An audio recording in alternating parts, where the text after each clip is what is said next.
Hello everyone, welcome to the Planes on the Prairie podcast. This is Max, and today I'm coming to you live from the South Dakota Air and Space Museum just outside of Ellsworth Air Force Base in Box Elder, South Dakota. So today we're going to be doing a quick little walk around of all the aircraft they have on display here. We're going to start off over in the smaller aviation section that focuses on aircraft that were used by the Guard in support roles. Moving down further, as you can see, we have fighters and attack aircraft, and then on the other side they have larger support aircraft such as KC-135, a B-52, and a few others.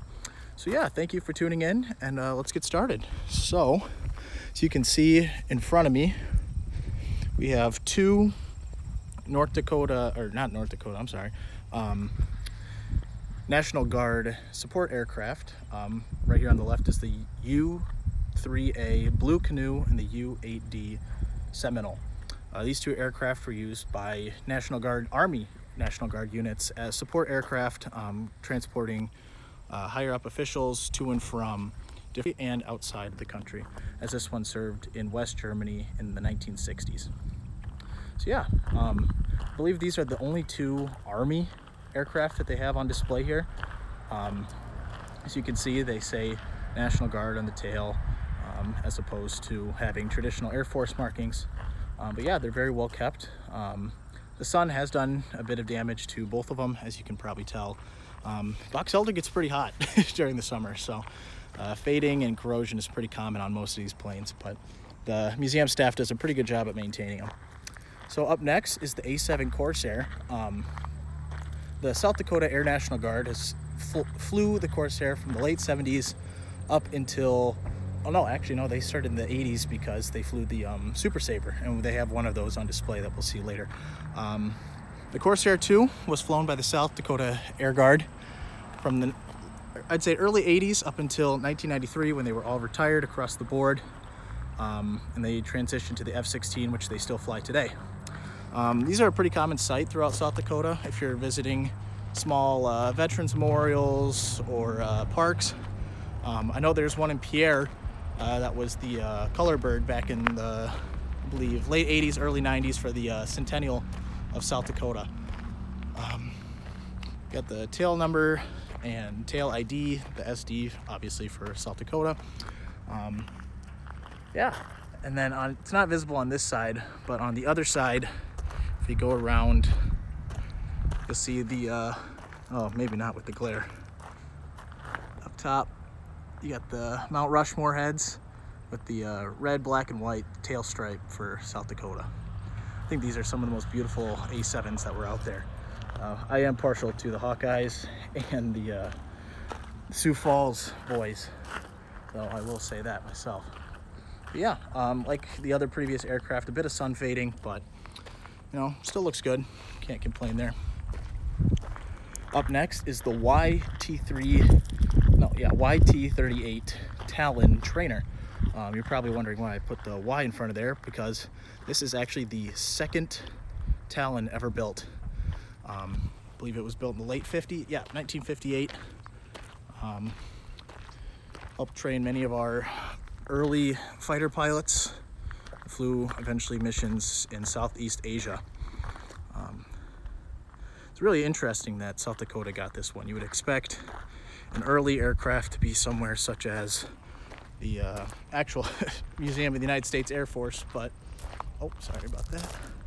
But I believe I read somewhere that the Air Force actually doesn't like either having prototypes or, they don't like prototypes. They'd rather have an aircraft that has an extensive combat history or relevance to an important mission or something in Air Force history. But, South Dakota's lucky to have this one. It's in a lot better shape than some of the other aircraft here, which is nice, but yeah, nice little small bird. And what's crazy, they're still flying these today. Obviously, all these older models have been replaced and put into either the boneyard, given to our allies, or are on display in other museums. But no, these are still being flown today by the Air Force down in Texas and at other training bases. Up next is an aircraft that is no longer flying anywhere. The F-111 Aardvark. Yeah. believe these stemmed from a Grumman. These were like the precursor, if I remember correctly, to the F-14 Tomcat that we all know and love. These were ground attack, so they would use their highly powerful nose radar to search for enemy ground targets, find them, and then destroy them. They were used pretty commonly during the first Gulf War. I know that I believe they flew missions in Grenada and Panama, but I am not entirely sure on that. But yeah, fortunately, I don't think there's a lot of history behind this particular airframe. Obviously, the engines have been removed as in accordance with the Air Force and their loan policy. No, it's a nice aircraft. Has a, I believe, mid-80s Euro camouflage. And then this is one of the few ones that actually has nose art that's somewhat intact.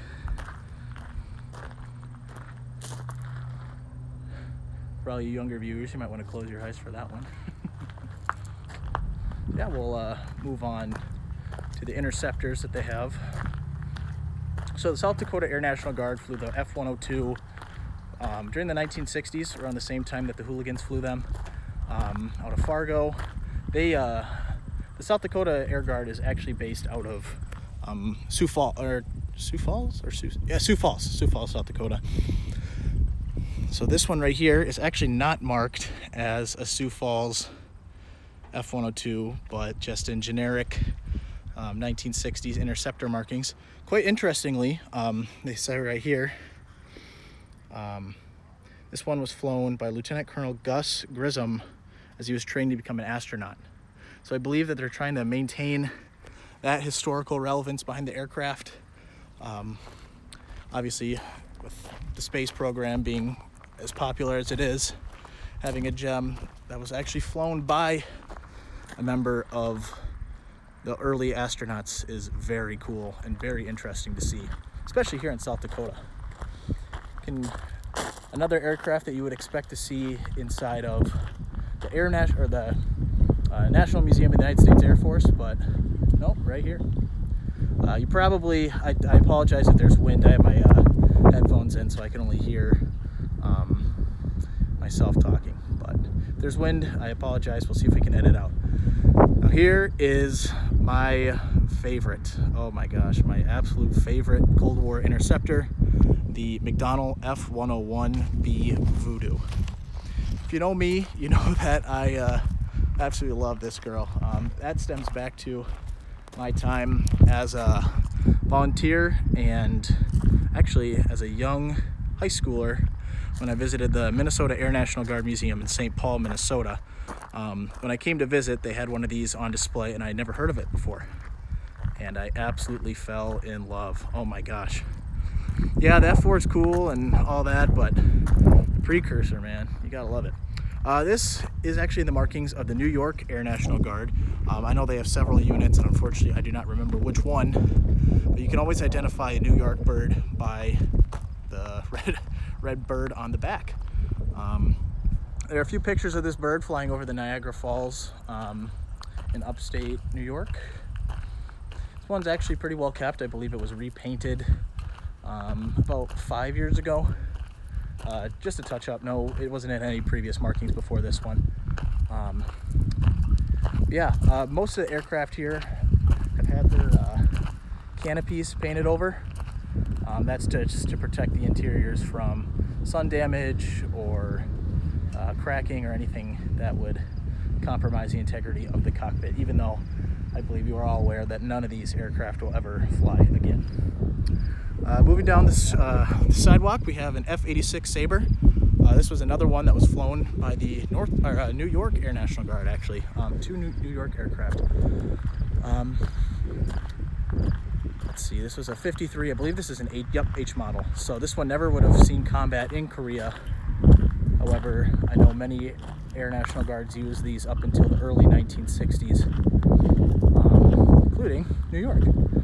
This one's has the the yellow tail flash that are very common on most Sabres. I believe that those were their standard identification markings in Korea. as the MiG-15s and 17s that they were going up against looked very similar to the MiG-15s, all based on that swept wing design that the Germans had pioneered towards the end of the war, but never really had time to put into fruition. This one's pretty cool. It has a lot of the original stenciling up on the nose. You can see going across right there, including the name Miss Janet. So here is one of the more recent aircraft that has been restored by the staff here. Douglas C-47 Dakota, or Skytrain. Many different names for this incredible bird that has stood the test of time. I believe, actually, when I came to visit here last year, it was painted up in naval markings. I believe this was originally a Navy C-47. But there was a picture I found online on Aerial Visuals, of all places, that I believe the grandson or son of one of the crew chiefs of this posted a picture of his father or relative, posted up right there. You can see the 193 in the back, standard olive drab gray underside that was used extensively by the Allies during the war. This is a beautiful bird. Yeah, got the 193 up there. No invasion stripes. You know, I do appreciate seeing C-47s without those from time to time. I believe it's very overdone, but that's just me. Not every C-47 was in D-Day, and I believe that that needs to be represented. Now we're coming back. I should mention that we're out of the interceptors for the time being. It took a wrong turn, so now we're here. This one's actually very impressive. This is a Douglas, I believe, A-26 or B-26K counter invader. This is one of the few aircraft here that actually has a very, very distinguished combat career. This particular, I'm going to say A-26 because I know that's that's a Second World War name. So its World War II history is unknown. I don't actually know if actually probably never would have flown in the Second World War because it says 64 on the tail. I believe this one was retrofitted or upgraded, but this was actually flown during the Bay of Pigs by Cuban crews. Flew combat missions over Cuba in the attempt to overthrow Fidel Castro. As we all know, though, that was unsuccessful. And then it was returned to the United States Air Force, where it flew missions in Vietnam. As you can see by the black underside, that was synonymous with Air Force Special Operations aircraft, such as AC-130, AC-119s, AC-47s. I believe, you know, I can't remember. I believe that they flew a few others that had black undersides, but it's escaping me right now. We'll do a quick close-up of this. Look at this. You do not want to be messing with one of these. Oh my gosh. What is that? 8 50 caliber nose-mounted machine guns, as well as I believe there were 4 hard points under each wing for under wing munitions. You do not want to be messing with this. I believe these performed a lot of interdiction missions along the Ho Chi Minh Trail, if I remember correctly. But I mean, they obviously were flown all over. Up next, back in the far, I believe, right corner as you walk in, is the EB-57 Canberra. I probably pronounced that wrong. Sorry, Australians. This one is in dire need of a tune-up. Well, obviously all planes need a tune-up, but paint job. This one is a little bit rough.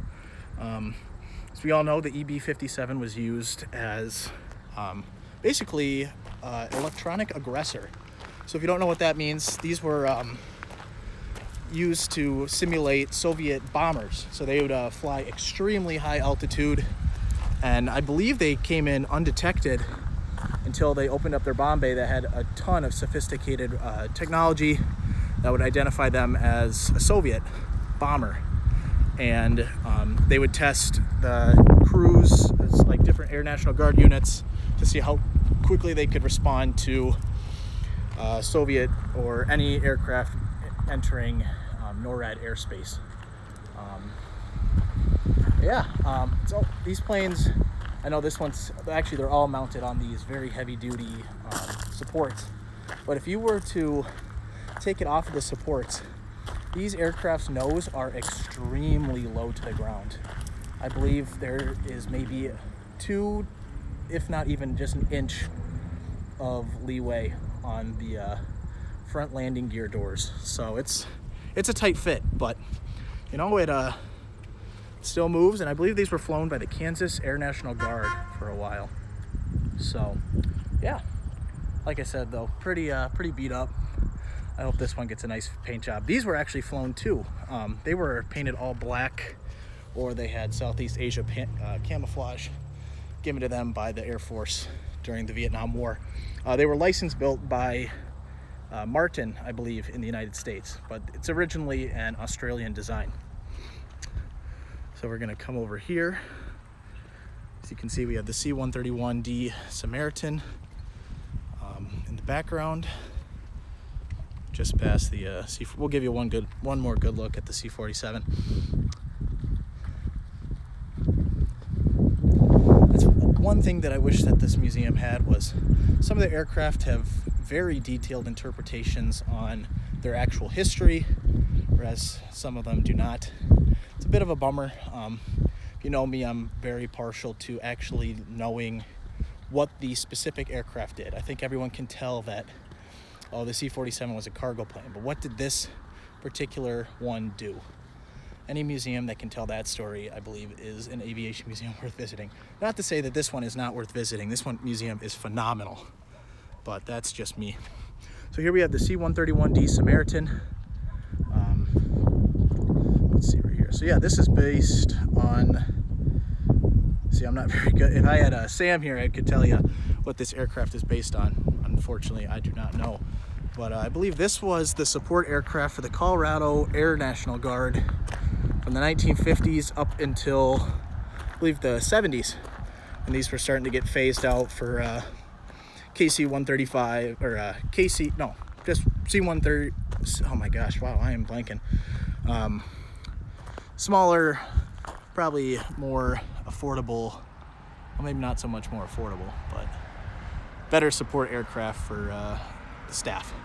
As you can see, the 140th Fighter Wing emblem up there, I believe that is Colorado, as well as the Colorado flag just above the left engine.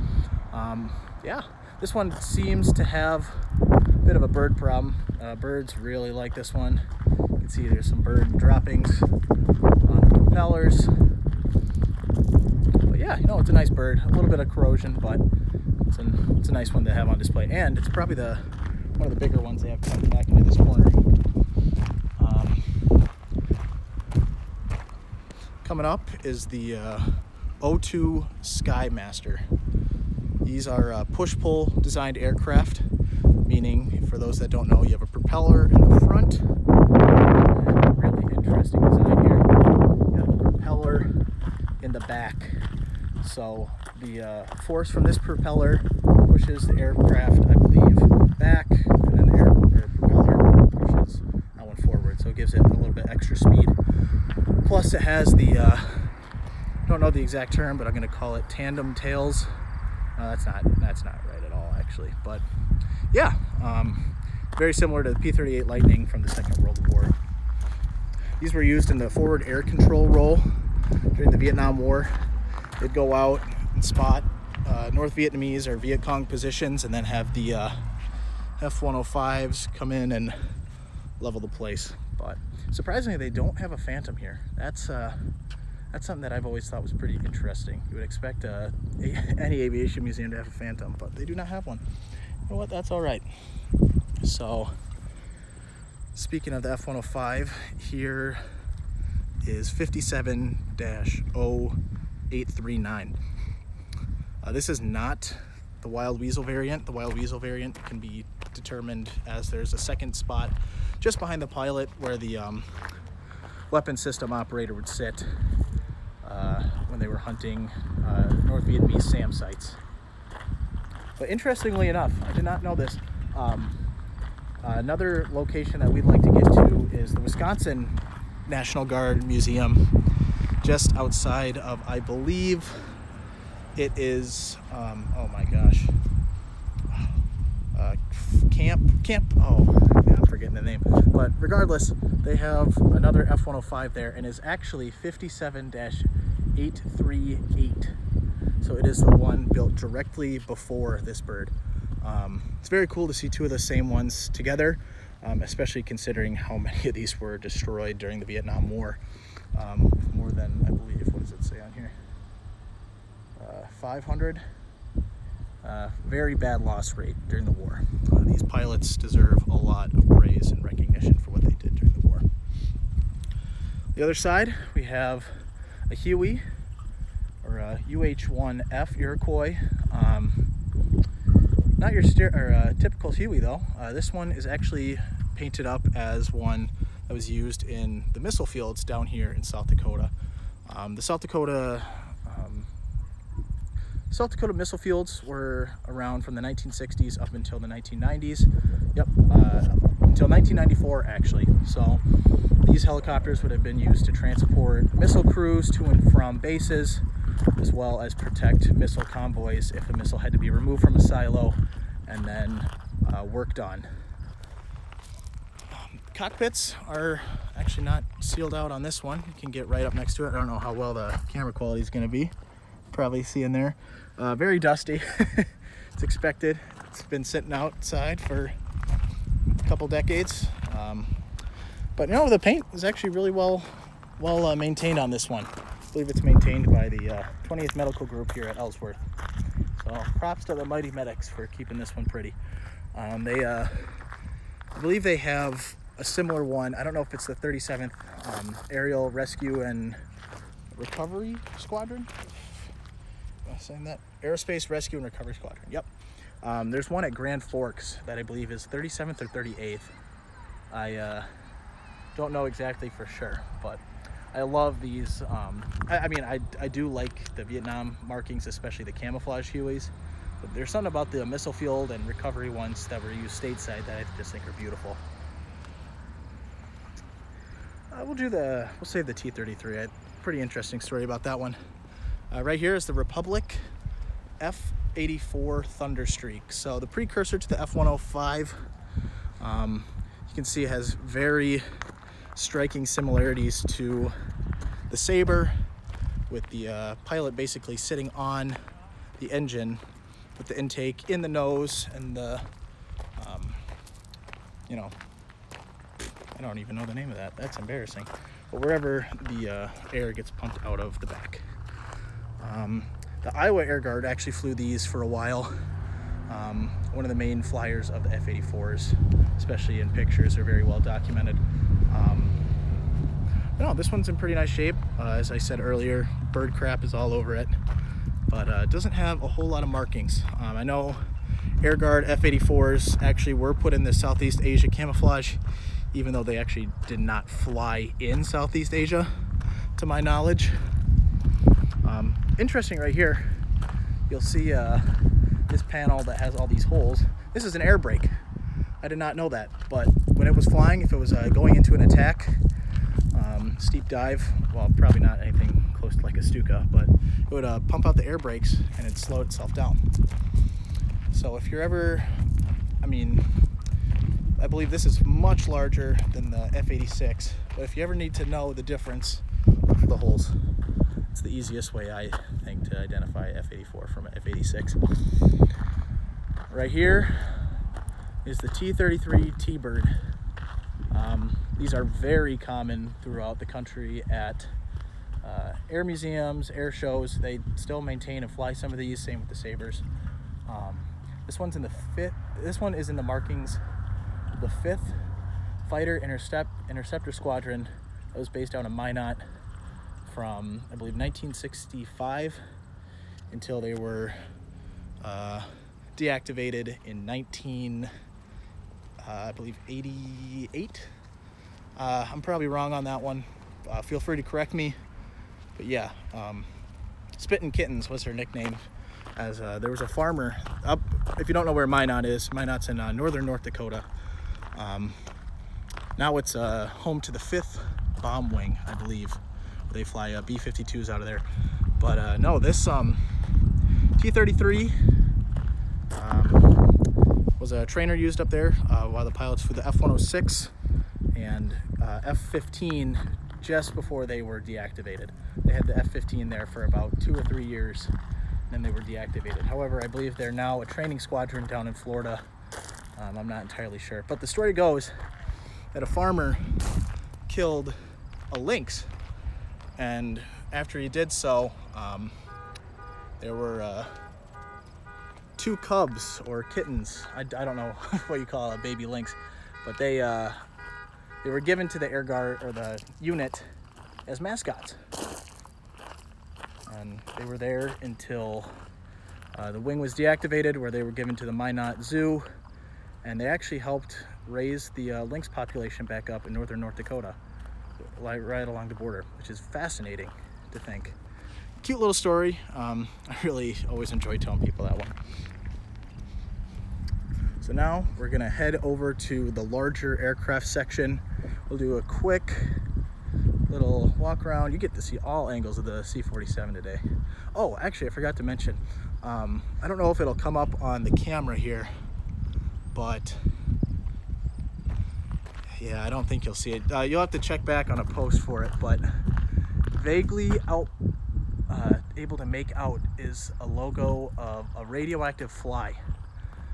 And on the placard over there, it says that this C-47 was used in a joint United States and Mexico research program to sterilize flies along the border and then drop the sterilized ones into an active fly population. They effectively destroyed the fly population, which is their goal. Fascinating stuff. And see, that's some of the history about this. You don't really see much of that, but now you do.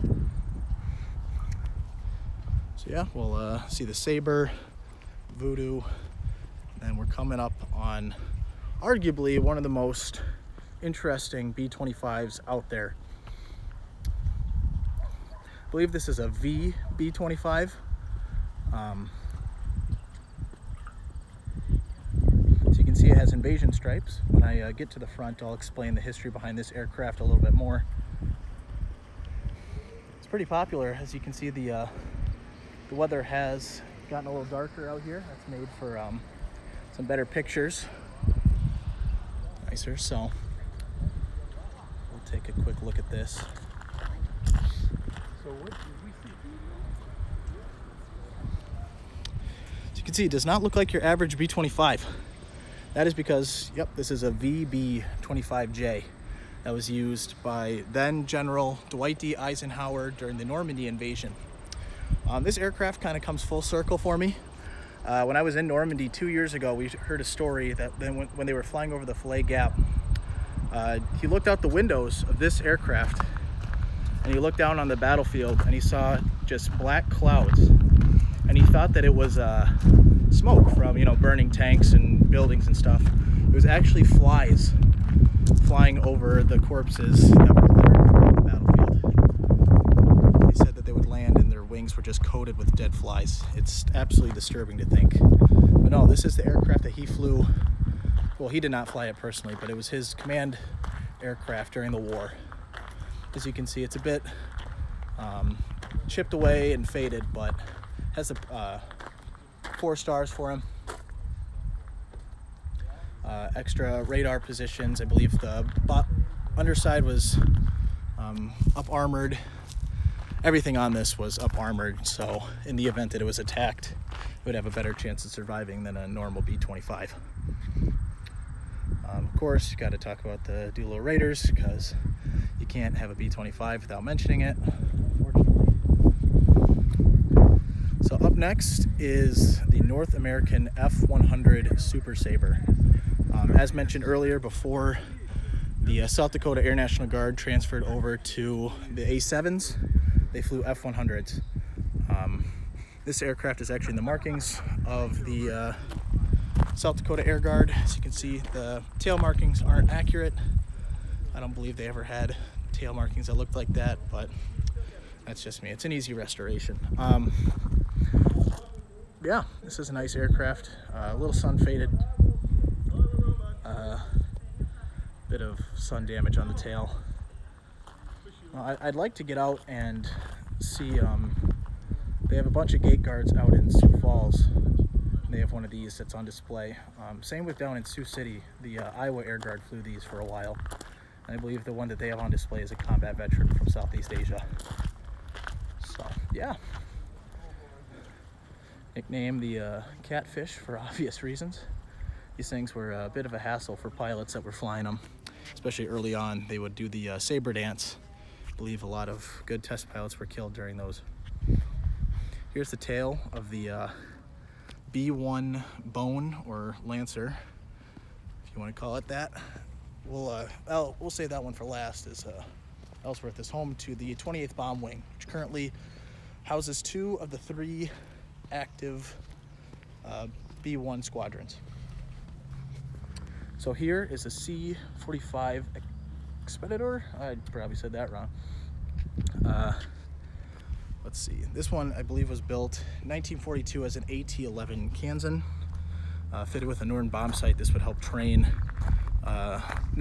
bombardiers before being sent over to Europe or the Pacific or Mediterranean. Interesting little story behind this one. This was actually used after the war. It was sold off as surplus and used as a aircraft that was used, I believe, by a skydiving company. And in 1971 or 72, early 1970s, there was a gentleman that was out for a skydive, jumped out of this door, hit the wing, and died. A bit sad. But that's the thing about these aircraft. They're and skydiving. It's never a guarantee that you'll be safe doing it. But yeah. This is the only aircraft here that I can confirm actually ever killed somebody. I would assume that the B-52 they have on display. If it's a Rolling Thunder or linebacker veteran, probably did the same. But yeah, very nice. Could probably use a good polish, but whatever. Up here is a Nike, I believe, Nike Ajax missile. I'm sorry. This is a SAM. I didn't know this until now, but SAMs were operated by the United States Army, not the Air Force, which is interesting because the Air Force operates the LGM 30 Minuteman ICBMs. Yeah, these, when Ellsworth was being converted from a B-29 and B-36 base, the Army positioned these SAMs around the entire perimeter in the event that the Soviets decided to attack. That was when they were getting ready for the B-52 arrival in the late 1950s. Yeah, these SAMs, they look mean. They look dangerous. You see the tip up there. Definitely don't want to be messing around with that. So here's the LGM-30F Minuteman, I believe 2. This is Minuteman 2. They currently use the 3rd model out in, I believe, Minot, F.E. Warren in Wyoming, and there's one more missile field in Montana that the name is escaping me. But yeah, huge, to say the least. Absolutely huge. I believe they had 3 or 4 warheads packed in up top there. This was just the vehicle to take it from the missile silo to its target, wherever that may be. So this looks like a KC-135, and I believe it was originally built as a KC-135A in 1951? 1961. But it was eventually converted to an EC-135 Airborne Launch Control System, or ALCS. So in the event of a nuclear war, this aircraft, and there were 2 others that were stationed out of Ellsworth from the 1960s to till 1991. These would have been launched and then serve as an airborne command center, issuing orders to the President and Air Force One, or individual missile crews, giving them targets, codes, whatever they need to do to retaliate in the event of a nuclear strike. Thank God it never came to that, but that isn't to say that this is not a beautiful aircraft. I love these KC-135s, the early engines. They have one on display in Grand Forks. This is the one in Grand Forks is a KC-135A. The first one that was actually the first to land at Grand Forks after it became Aerial Refueling Squadron after the departure of, I believe, the 37th Fighter Interceptor Squadron. They were deactivated. They flew Voodoos up there. But yeah, this one actually did fly out of South Dakota though. So, or actually flew out of Ellsworth. As you can see, it's got the South Dakota State. It's nicknamed Rolling Thunder.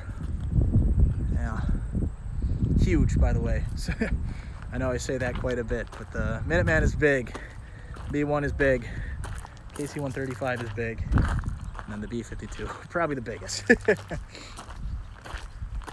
yeah, no, it's got the 28th bombardment wing. There was also the 28th refueling wing, so Ellsworth was really loaded for bear here. They had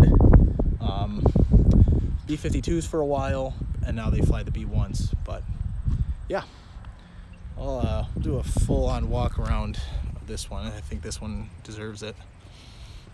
So yeah, since it's a ALCS aircraft, it has several different sensors that you won't see on a standard KC-135 or any other aircraft. I hope I don't get in trouble for filming, because that's the main gate. But yeah, here's a tail. And like I said, it was originally constructed as a KC-135A, as it has the boom on the back, or it would have been used as an aerial refueler.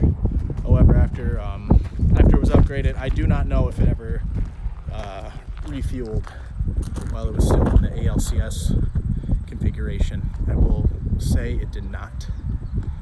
But yep, this aircraft served with SAC. There's a SAC marking on the other side, similar, as you can see, by the blue stripe with the white stars.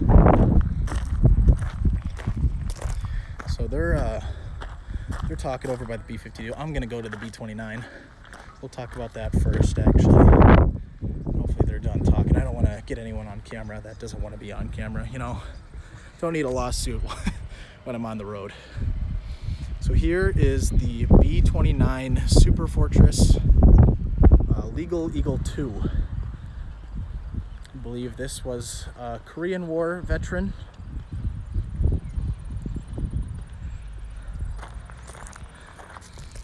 Got the black underside for night bombing missions. I honestly, I believe the B-29 is one of the most beautiful aircraft ever built. It is so unique and interesting.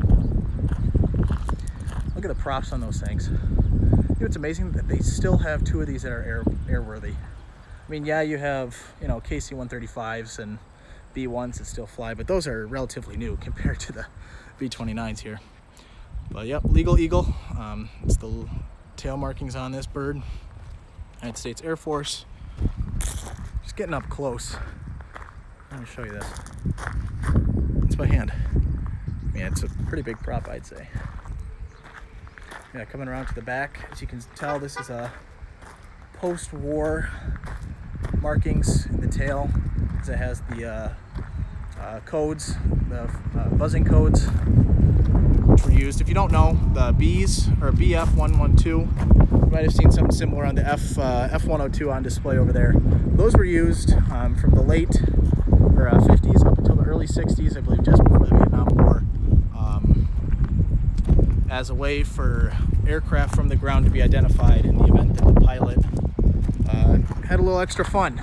I believe that they stemmed from pilots in Europe doing low-level buzzes on farmers. The farmers were getting pretty irritated, so they had to have a way to identify which pilot was which. But yeah, as you can see, it has the R markings on the tail. Don't know the significance behind that, unfortunately. Might have been a particular bomb group.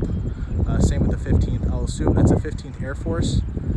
However, if I'm wrong, feel free to correct me. But yeah, each aircraft had a different buzz code. In this case, the B-29s was the BF, and then 112 was always BF or particular code with the last 3 digits of the serial number. And you got the radio turret up top.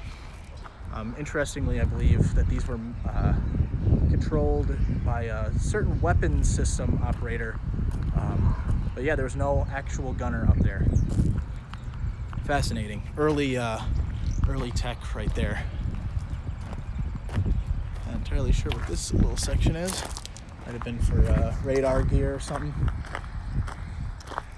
Come back to the tail. You got the tail gunner position. Twin 50s. Just a massive bird too.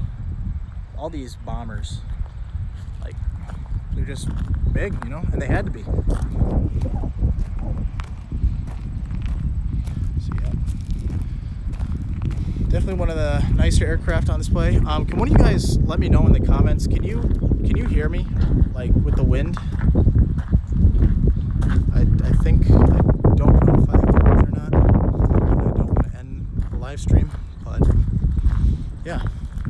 One more view at Rolling Thunder, the EC-135A ALCS Airborne Launch Control Center. Another view at the B1. We'll be taking a look at that pretty soon. However, we have to cover the 2 aircraft in the back first. Yeah, the cloud got a little gray up there, so hopefully it doesn't rain while I'm filming. That'd be kind of unfortunate. So here is the B-52, I believe. It's an early model. As you can tell, it does not have the nose mounted radar that we see on B-52s today, going back to the 1980s. This is what they would have looked like prior to Southeast Asia and during. I'm gonna be sure I get the correct designation correct for this. Busy day down at Ellsworth, as it would seem. A lot of people coming and going. Oh, B-52D, so this is an early model. You can see it has a SAC logo on the side. The 8 engines. Got 4 on this side, 4 on the other. Yeah, just a massive bird. Oh my gosh, seeing these things, it makes you wonder how in the heck did they get off the ground. A lot of thrust is produced by these 8 engines. Again, I wish I had Sam here so he could tell me what kind of engines they are. But yep, 1956, 06, 57 is the tail number on this particular Stratofortress. The tail itself is taller than most people's houses. We'll come back, and as you can see, since this is an early B-52, it still has the tail mounted, or well, tail gunner position.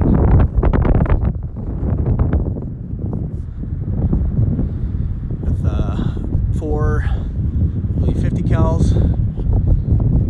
Very dirty back there. I hate putting it on camera because it's actually gross. But yeah, very, whoops, come back to the B-52, just backing up a little bit so the full scale of this bird can come into view. Particular history about this one. This one was the first B-52 to land at Ellsworth after the departure of the B-36 Peacemakers in the late 1950s. So, very special history behind this one. I could not find any information on if it's a linebacker or a Rolling Thunder veteran. However, like many B-52s during that time, I will assume it was. If I'm wrong, please someone let me know and let me know the source so I can use it for future research. I'd love to know the history behind this plane. So, tucked all the way back here, the only Navy aircraft actually on display at the museum, we have the C-54 Skymaster.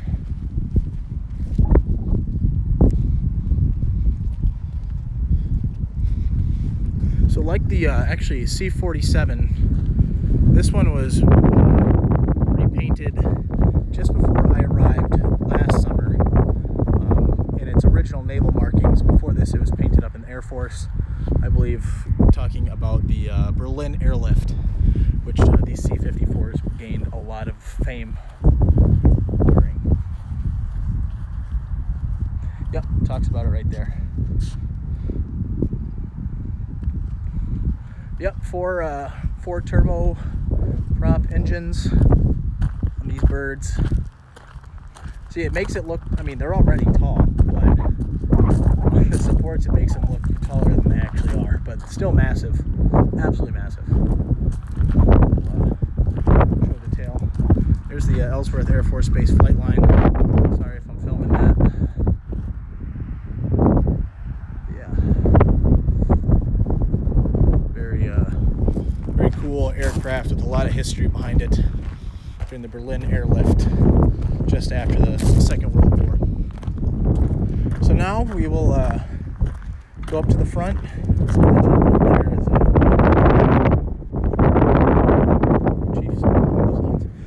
Unfortunately, due to the COVID pandemic, the interior exhibits are closed. They have several other aircraft, smaller trainers that like pre-World War II that they cannot keep outside without them being absolutely torn apart by the weather, which is a shame. But you know, with COVID, you don't want to have people locked in interior positions. Speaking of that, these are early 1950s alert hangars. So when the bombers were here, Ellsworth is also defended by fighter interceptor squadron that I believe flew F-86L and D Sabre dogs. So these are the former hangars.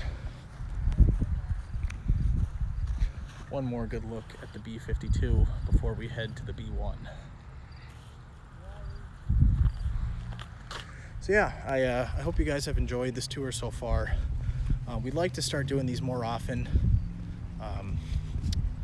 It's just that other than the Fargo Air Museum, there's not a whole lot of, actually that's not true. We do have a lot of aviation history in North Dakota, but a lot of the areas, especially at Grand Forks, those are a bit inaccessible for filming. But here's the last aircraft, the B-1 Lancer, or correct term is Bone. I don't care who you ask, these are called the Bone. These are much bigger than what you would expect to think. I believe manned by a crew of 3 or 4. You have the pilot, co-pilot, navigator, and bombardier. And Ellsworth is currently home to the 28th Bomb Wing, which is itself home to, I believe, 2 of the 3 bomb squadrons. Let's see if it says it on here.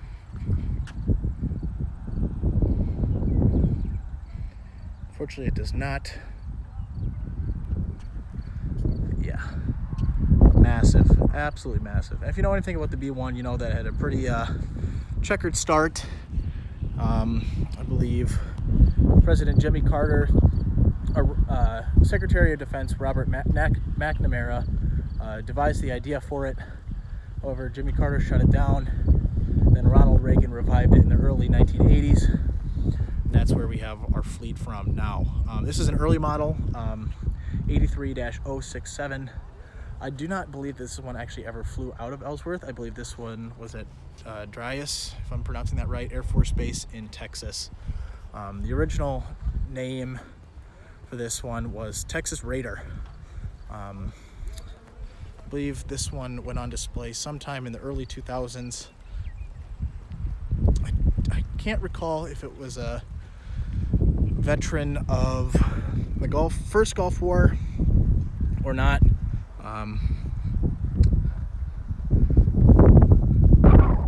Let's see if I can get a front view for you. There you go. Look at that. Awesome. Absolutely beautiful. I believe this is a supersonic bomber. Originally designed for low-level low-level strikes within the Soviet Union, with both conventional and nuclear weapons.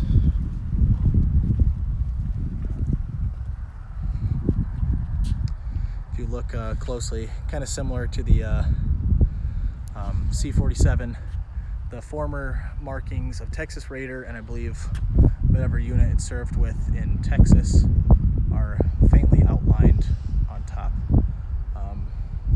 But yeah, you know, I'm glad. Oh, I should probably talk about this. I believe this is, you see, I'm not the best with rockets and missiles. I only know the LGM-30 through being around them at the Fargo Air Museum pretty often. This is the HGM-25A Titan 1. So these were early 1960s ICBMs.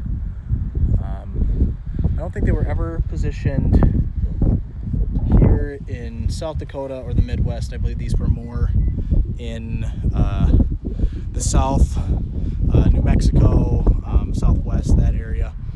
Far bigger than the Minuteman missiles, as you can see. Absolutely massive. Get right up next to some of the boosters here, if that's the correct term. I believe there's a dead sandbags. I thought that was a dead pigeon. Yeah. Godspeed to the men and women that had to work on these. That looks like a nightmare. One more view of the F-111. So, yeah, I want to thank everyone that tuned into the live stream. This is going to be going up on our IGTV channel once it's finished. Let us know what museums we should visit next. If there's any aircraft that you would like to see more of from this museum, or if we should cover any of these aircraft on the next or upcoming episode of the Planes on the Prairie podcast. This is Max coming to you from the South Dakota Air and Space Museum in Box Elder, South Dakota, signing off. Thank you very much. Have a great rest of your day. Goodbye.